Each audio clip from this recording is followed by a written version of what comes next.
Ganda, lagayan ng toothbrush, iwas ipis. Totoo. Yun yung pakay ko talaga kasi nga alam niyo naman yung mga ipis. Ang hihilig nila sa mga toothbrush natin. Parang gusto nilang doon na mamahay. Buti na lang nagkaroon ng ganito yung tipong natatakba, no? 'Di ba? Pagkalagay mo ng toothbrush mo, mamasa-masa kasi malamig kaya siguro gusto ng ipis eh.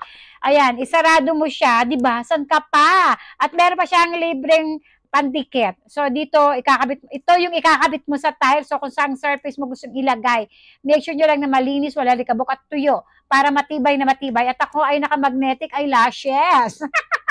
Hindi nga lang maayos ang pagkakalagay ko, pero maganda siya.